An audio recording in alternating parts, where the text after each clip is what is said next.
복음서는 나름대로 그걸 기술했을 땐 특정 대상들이 있습니다.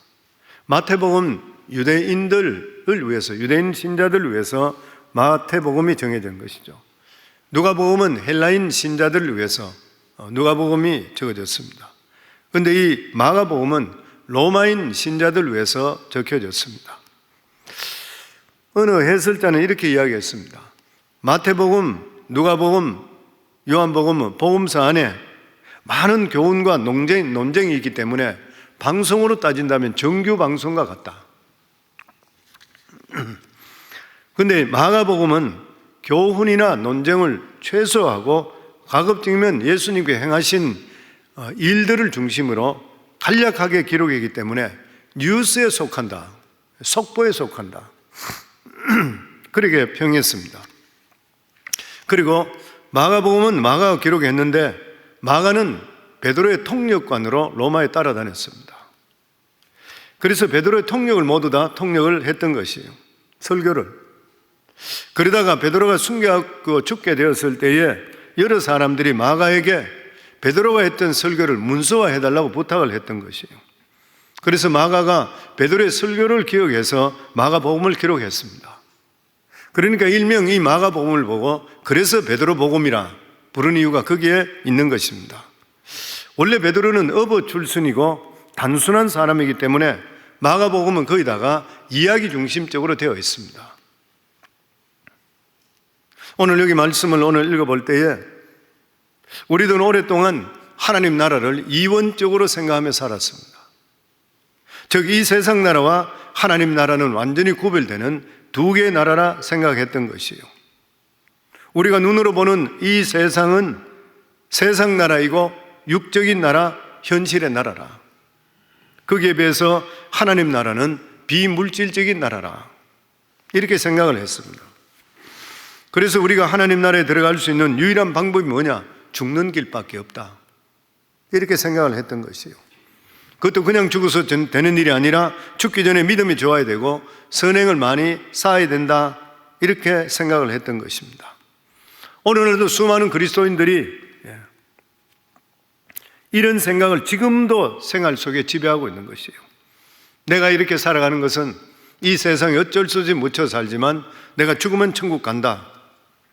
어떤 사람들은 자기가 직장생활 하는데도 불구하고 내가 이 직장생활 빨리 끝나야지 내가 하나님 일 많이 한다. 그렇게 이야기를 하고 있는 것이죠. 그래서 우리가 이 세상에 살아있는 동안에 어쩔 수 없이 세상에 살아야 하고 죽은 후에 비로소 하나님 나라에 들어가는 것이 소원인 것 같이 살아가고 있는 것이에요.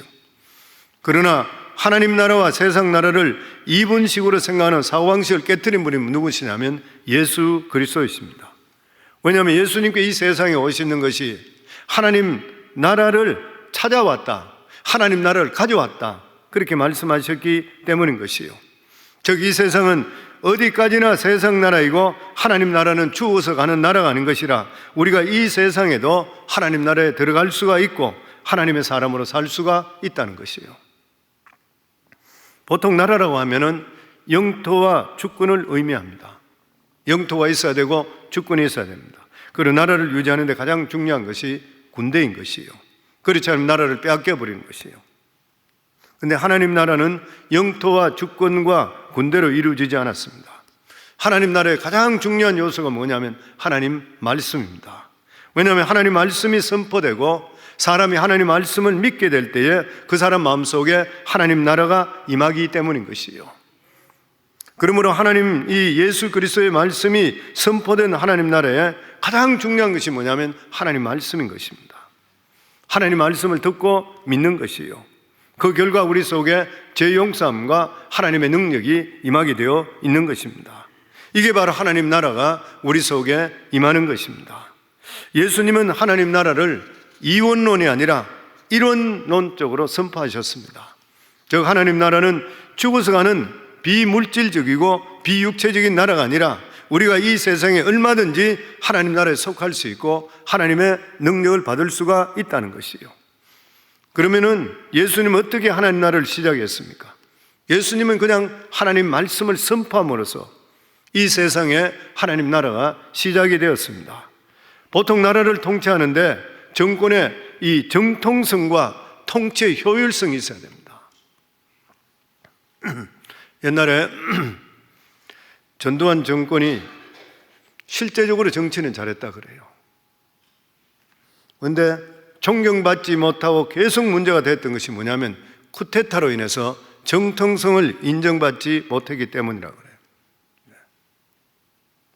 효율성이라는 것은 경제가 잘 풀려서 백성들이 잘 살게 해주는 것이에요. 미국의 옛날에 이 클린턴 대통령 때 여성 추문으로 인해서 문제가 많았지만 그는 경제적으로는 어느 때보다도 활성화되어 효율성 있는 정권이라고 그랬습니다. 그런데 예수님께서는 오직 하나님 말씀을 선포하면서부터 하나님 나라가 시작이 되었습니다. 하나님 나라는 인간의 동의든지 협조가 필요한 나라가 아니기 때문인 것입니다. 하나님의 아들이 이 세상에 오셔서 말씀을 선포할 때 그 말씀을 믿는 그 사람들마다 하나님 나라가 임하기 때문인 것이에요. 하나님 나라는 군대를 지키는 것이 아닌 것입니다. 하나님 말씀을 믿을 때 그 말씀을 통해 하나님의 능력이 우리 속에 임하기 때문인 것이에요. 그렇지 않습니까, 성도님들? 우리가 하나님 말씀을 듣고 우리 자신들이 변화되면서부터 내가 이 세상을 살아가더라도 하나님 나라와 함께 살아가고 있는 것이에요. 우리 14절, 15절 오늘 읽은 말씀 저희들 같이 읽겠습니다. 요한이 잡힌 후에 예수께서 갈릴리에 오셔서 하나님의 복음을 전파하여 이르시되 때가 찼고 하나님 나라가 가까이 왔으니 회개하고 복음을 믿으라 하시더라. 우리가 이 말씀이 이해가 잘 되지 않는 것은 하나님의 복음을 외치는데 하나님 나라가 어떻게 생기는가? 이게 하나님 나라의 가장 중요한 원리입니다. 인간에게 가장 필요한 것은 뭐예요? 살리시는 하나님 말씀을 듣는 거예요. 그래서 믿음은 들음에서 나는 거예요. 들음은 그리스도의 말씀으로 말미암는 거예요. 오늘도 말씀 들어오신 분들에게 복이 있는 줄을 믿습니다.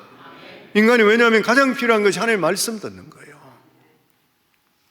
인간이 그동안 하나님의 말씀을 듣지 못했기 때문에 비참하게 죄의 종노릇을 했던 것이에요. 그런데 하나님의 말씀은 단순한 그냥 메시지가 아니라 천지를 창조하신 능력의 말씀, 죽은 자를 살리시는 하나님의 살리시는 말씀인 것이에요. 아무것도 없는 세계에서 무에서 유를 창조하는 능력의 말씀입니다. 오늘도 성도님 우리 말씀을 듣는데 이 말씀이 오늘 우리 삶 속에 누군가는 그 사람을 살리는 말씀이 될 거예요.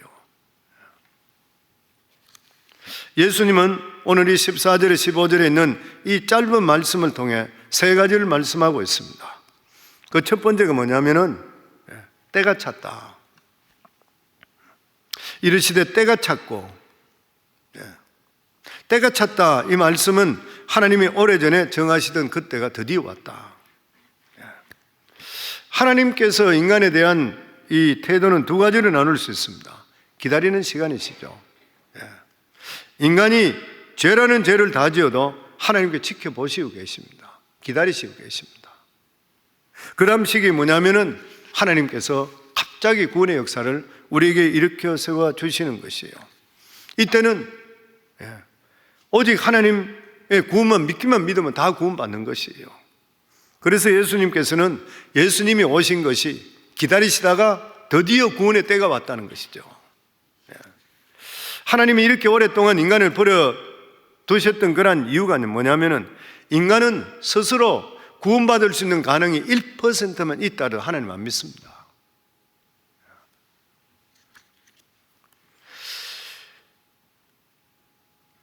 예수 믿지 않고 다른 길로 구원을 받을 수 있는 길이 있다면 그 길을 택할 것이에요.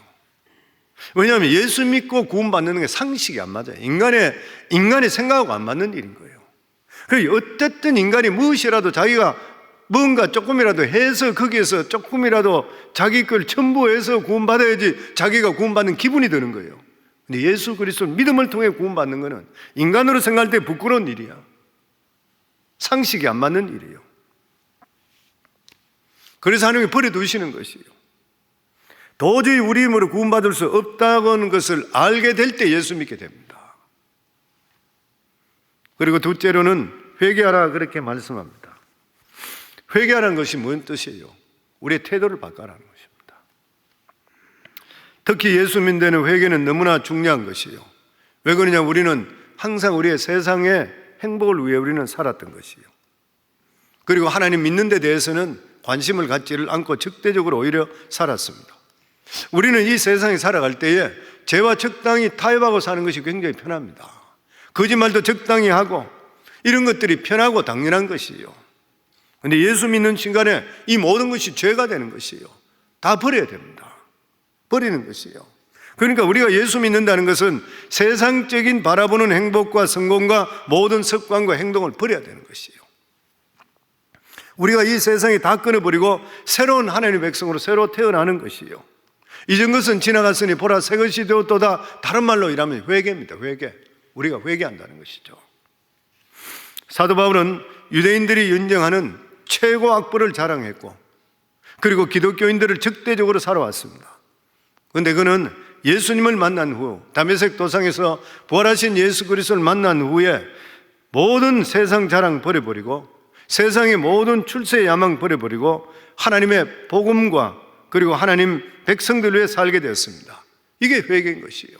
완전한 회개잖아요. 그래서 우리는 세상과 하나님을 둘 다 사랑할 수 없다는 것을 기억해야 되는 것이에요. 세상의 모든 성공과 야망과 죄짓던 습관을 버려야지 하나님 백성이 되는 거예요. 그 다음 주님께서 말씀하실 때 이르시되 때가 찼고 하나님 나라가 가까웠으니 회개하고 그리고 복음을 믿으라. 복음을 믿으라. 오직 예수님의 말씀만 믿고 사는 것. 복음을 믿으라. 예수님 말씀만 믿으라. 이 세상에 출세하는 여러 가지 많은 길이 있고 그리고 이 세상의 미래에 대해 여러 가지 이야기들이 많이 있다 하더라도 우리는 누구 말도 들어서는 안 되는 것이에요. 오직 예수 그리스도의 말씀만 믿으라. 여기서 예수 그리스도의 말씀만 믿는다는 것은 내 모든 삶을 주님께 맡기고 살겠다는 거예요. 우리가 모든 삶을 주님께 맡길 수 있는 이유가 어디 있습니까? 우리는 우리 자신의 삶을 책임질 수 없기 때문에 그래요. 저나 여러분들이나 앞으로 1분 앞을 알 수 있는 사람이 누가 있겠습니까? 5분 앞을 어떻게 알 수 있겠습니까? 오늘 하루 동안에 일어날 일을 알 수 있는 자가 누가 있겠습니까? 아무도 자랑하지 마라 그랬던 거예요. 우리는 우리 자신을 절대 못 믿습니다. 그렇기 때문에 우리 모든 삶을 책임질 수 있는 우리를 만드신 분이 필요한 거예요. 우리 삶 속에도. 그래서 예수님의 이 말씀을 두 가지로 이어갈 수 있는 것입니다. 뭐냐면은 하나님 나라는 하나님의 할 일을 하실 것이고 인간은 인간의 할 일이 있는 것이에요. 하나님의 하신 일은 하나님의 때에 하나님의 사람, 하나님의 아들 예수 그리스도를 이 세상에 보내주시는 것, 그러니까 하나님 나라를 우리에게 보내주시는 것, 하나님의 일인 것입니다. 이건 우리에게 말할 수 없는 은혜인 것이에요. 여기서 우리가 해야 될 것이 무엇이에요? 복음을 받아들이고 회개하는 것입니다. 그리고 하나님 말씀을 믿는 것이에요. 다시 말하면 우리는 엄청난 복된 시대에 살고 있는 것이에요. 그것은 구원의 때가 되었고 하나님 나라가 우리 가까이 대기하고 있다는 것입니다. 그래서 우리들은 이 세상 살아가며 세상은 틀렸고 예수 그리스도는 맞다, 예수만 믿겠다고 결정하게 될 때에 우리 삶 속에 하나님 나라가 임하게 되어 있는 것입니다. 우리 16절에 18절입니다. 같이 읽겠습니다. 갈릴리 해변으로 지나가시다가 시몬과 그 형제 안드레가 바다에 그물 던지는 것을 보시니 그들은 어부라. 예수께서 이르시되 나를 따라오라. 내가 너희로 사람을 낚는 어부가 되게 하리라 하시니 곧 그물을 버려두고 따르니라. 우리는 보통 제자 삼는다 하면은 똑똑한 사람을 뽑는다 이렇게 생각합니다. 그런데 예수님은 당연히 그렇게 뽑는다면 갈릴리 어부가 아니라 랍비든지 학자들을 그리고 서기들을 택했어야 되는 것입니다. 그런데 예수님은 그렇게 하지 않았습니다. 그 이유가 뭐냐면은 하나님 말씀을 왜곡되지 않고 그대로 믿는 사람을 원하셨기 때문인 것이에요. 하나님 말씀이 왜곡되지 않는 것이 너무나도 중요합니다. 그래서 우리가 많이 들어보시겠지만은 성경을 옛날에는 지금같이 프린트할 수 없잖아요. 필사해야 됩니다. 다 손으로 적어서. 그래서 그것을 전파하는 것이에요. 필사하는 사람들을 절대로 똑똑한 사람 사용하지 않았다는 거죠. 똑똑한 사람은 토시가 틀렸네. 이거는 해야 되는데 왜 어가 돼 있지? 고쳐버린대요. 절대로 그러면 안 된다는 거예요. 자기 생각대로 필사하지 못하게끔 필사하는 사람은 토치 획 하나까지 절대로 자기 생각 못 등하는 사람이라고 그래요. 사실 어떤 사람이 하나님의 백성이 되게 한다는 것은 엄청스럽게 중요한 일입니다. 왜 그러냐면 그것은 그 사람의 자기의 생명의 문제뿐만 아니라 영원한 생명과 관계되는 거예요. 우리가 예수를 믿는다는 것은 지금 현재 살아가는 삶뿐만 아니라 영원하게 끝이 없는 세계와 연결되는 일입니다. 그런데 예수님께서는 이 일을 죄 많은 인간, 우리 같은 사람들을 이 일을 하길 원하시는 것이요. 우리 생각할 때는 하나님의 일이라 그러면은 완벽한 천사를 불러서 이 일을 시켜야 됐을 것이에요. 그런데 예수님께서는 갈릴리에서 천한 직업을 가졌던 베드로나 안드레 같은 어부들을 제자로 불러서 하나님 일을 맡기려고 하시던 것입니다. 그 이유가 어디에 있는 것입니까? 먼저 예수님은 하나님 말씀, 즉 복음에 대한 무한한 신뢰입니다. 무한한 신뢰. 예수님은 하나님 말씀이 얼마나 능력이 있다는 것을 잘 알고 계셨던 것이요. 그래서 이 말씀은 아무리 부족하고 모자란 사람이라 하더라도 얼마든지 변화되어 세상을 변화시키고 놀라게 할 수 있다는 것입니다. 또 하나는 우리 죄인에 대한 신뢰입니다. 예수님의. 왜냐하면 복음은 사람의 능력에 상관없이 전하기만 하면 복음 자체에서 능력이 나타나요. 그리고 무한적으로 하나님 나라가 확대되는 것이요. 진짜 예수님의 12제자, 별 볼리는 제자들을 통해 인류 지금의 얼마나 많은 사람, 3분의 1 이상 기독교인이 얼마나 많습니까? 말할 수 없는 일인 것이죠. 예수님이 인간에게 복음을 맡겼다고 하는 것은 하나님 나라의 가장 중요한 보물을 맡긴 것입니다. 예수님 우리 믿는 자들이 마음껏 하나님 나라를 위해서 일하게 하셨습니다. 그러니까 하나님 나라 일을 우리 믿는 자들에게 100% 맡기신 것이에요. 그래서 우리들은 얼마든지 게으르게 일할 수 있습니다. 하나님 맡겨준 일인데도 불구하고, 혹은 충성스럽게 최선을 다해 열심히 할 수도 있습니다. 그것은 우리의 선택인 거예요. 내가 믿음 생활 잘할 것인가 못할 것인가, 내가 때를 얻든지 못 얻든지 복음을 전할 것인가 안 할 것인가, 이건 우리들에게 달려 있습니다. 우리가 복음의 능력을 믿고 이 복음을 전하긴 하면은 무한정으로 하나님 나라 확대되는 거예요. 그러나 이 복음을 믿지 않고 세상 일에만 몰두하게 될 때 그만큼 많은 사람들이 멸망으로 가고 있는 것이에요. 이 귀한 복음이, 하나님께서 우리들에게 이런 복음을 주시는 이유는 우리가 죄인이기 때문에 유리한 점도 있어요. 보면 죄인이기 때문에 죄인끼리 잘 통합니다.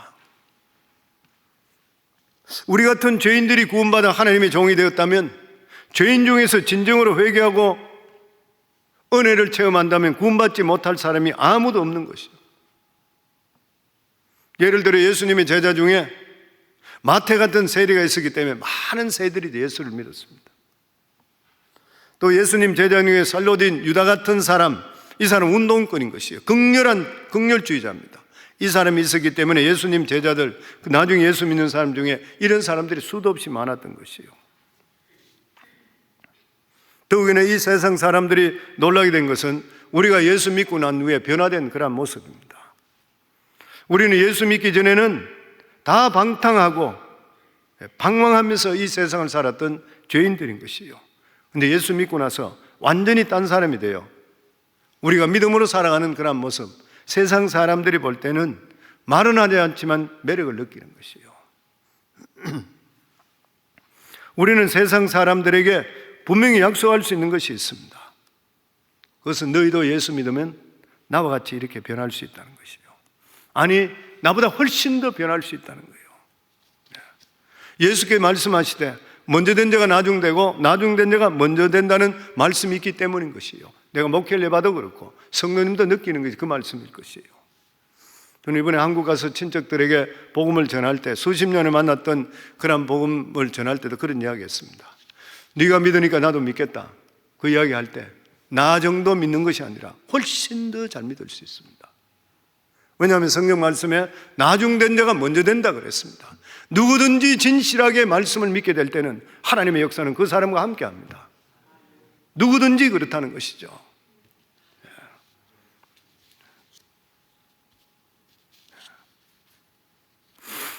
그러면서 여기 예수님께 아주 재밌는 표현을 쓰셨는데, 나를 따라오라, 내가 너희로 사람을 낚는 어부가 되게 하리라. 예수님은 제자들이 예수님을 따라갈 때 다른 사람이 되는 것이 아니라 지금과 똑같은 어부인데 고기 잡는 것이 아니라 사람을 낚게 된다. 대상만 달라지게 되는 것이라. 물고기 잡는 어부가 아니라 사람을 잡는 어부가 되는 것이라. 이렇게 말씀하시는 것은 어부들이 물고기 잡는 것과 제자들이 앞으로 사람을 낚는 사이에는 비슷한 점이 많기 때문에 그런 말씀했습니다. 어부는 우선 물고기를 알아야 돼요. 그리고 물고기 한 마리 가치를 알아야 돼요. 물고기 종류마다 가치들이 틀려요. 그리고 물고기 특성을 잘 알아야 돼요. 그래서 고기들마다 낚시를 쓸 때 어떤 낚시를 써야 될지를 구별해야 돼요. 아니면 낚시를 쓸지 그물을 쓸지. 예수님은 인간이 얼마나 가치 있는지를 아셨습니다. 우리 인간 한 사람 한 사람이 하나님을 모르고 죄 가운데 살아갈 때는 가치 없어요. 멸망하는 짐승과 같다 그랬어요, 성경에. 그런데 말씀을 듣고 성령을 받게 되면은 최고의 피조물로 변해버립니다. 그렇기 때문에 우리가 예수 그리스도를 만나고 나면 자기를 발견하게 되는 거예요. 그 전까지 자기를 알 수 없습니다. 절대로 알 수 없죠. 내가 누군지 절대로 몰라요. 내가 왜 사는지 몰라요. 죽음을 어디로 가는지 몰라요. 내 인간의 가치를 절대 알 수 없습니다. 세상적으로 받들어주면 그게 전문가 그래 생각하는 것밖에 없어요. 그러니까 죽으라고 출세하고 죽으라고 돈 벌라고 하는 거예요. 근데 예수 그리스도 만나게 될 때에 내가 누군지를 깨닫게 되는 순간에 세상의 모든 것들보다 훨씬 더 귀한 걸 깨닫게 되는 거예요. 삶의 질이 완전히 바뀌어 버립니다. 그렇기 때문에 기독교만큼 인간을 잘하는 종교가 없는 것이고 기독교만큼 죄인을 사랑하는 종교가 없는 것입니다. 우리가 가지고 있는 세상 사람들에게 전도할 수 있는 미끼가 무엇인 것입니까? 저는 하나님의 사랑이라 생각해요. 하나님의 사랑입니다. 모든 사람에게 가장 필요한 게 뭐예요? 사랑이잖아요. 사람들마다 사랑을 간구해요. 남녀 간에도 사랑을 간구하죠.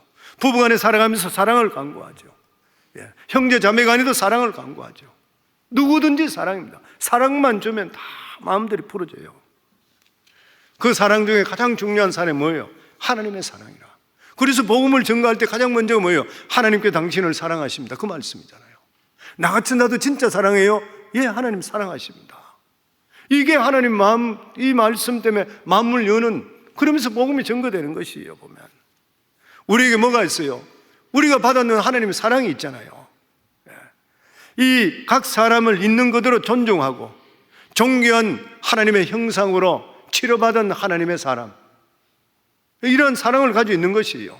그래서 고린도전서 13장 13절에도 보면 그런즉 믿음, 소망, 사랑 이 세 가지는 항상 있을 것인데 그 중에 제일은 사랑이라. 사랑입니다. 하나님은 사랑이시고 요한일서 4장 7절에 8절에도 보면 사랑하는 자들아 우리가 서로 사랑하자. 사랑은 하나님께 속한 것이, 사랑은 우리에게 원래 속한 게 아니래요. 하나님께 속한 것이래요.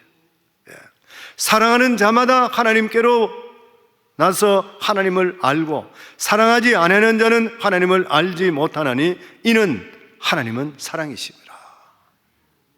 내가 예수 믿는다 하는데도 불구하고 사랑이 없다면 그 사람이 예수 바로 믿는 사람이 못 되는 거예요.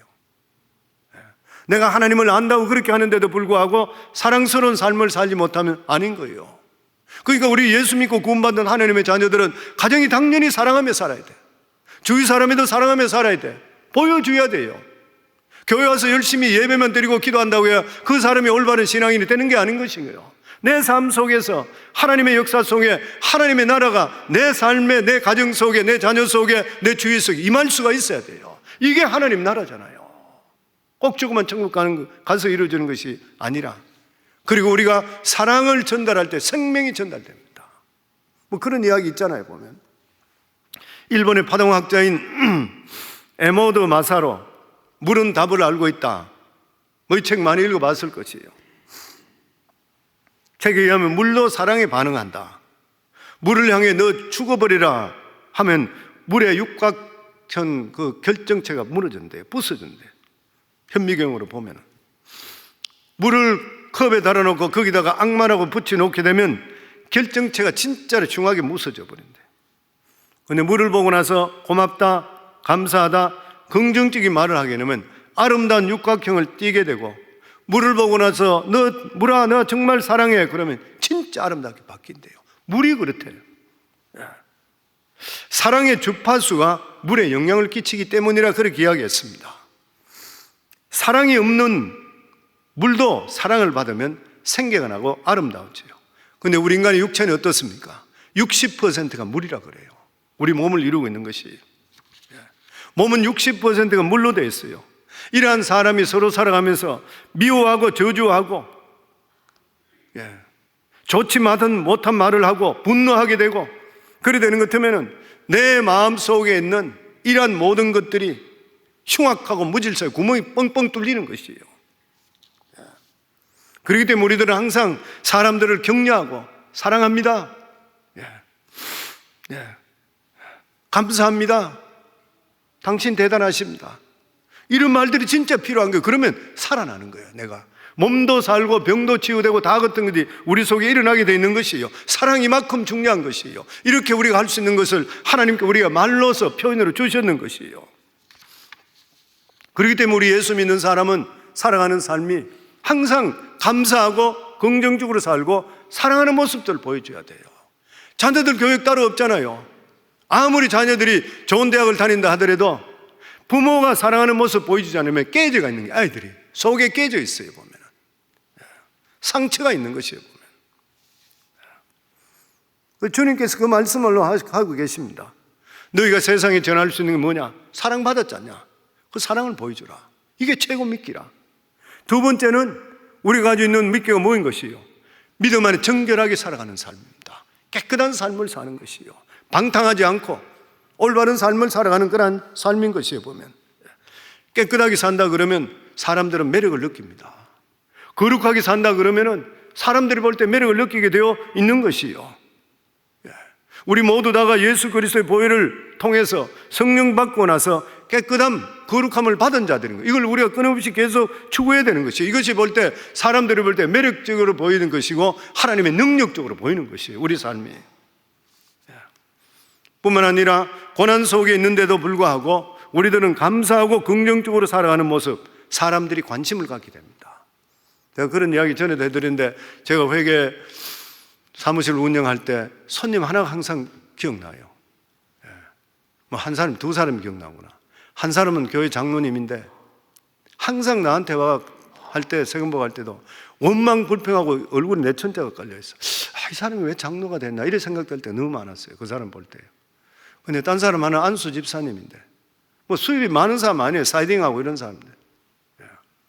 근데 항상 들어올 때도 콧노래 부르며 들어오고, 저보고 앉아 세금 보고 하고 있는데도 불구하고 회계사님 알아서 해주세요. 그러고 나서 자기 이야기 딱딱 해주고 나서 안돼 홍을 이런데 내가 보면 찬송가 홍을거리 그냥 얼굴이 그렇게 밝아.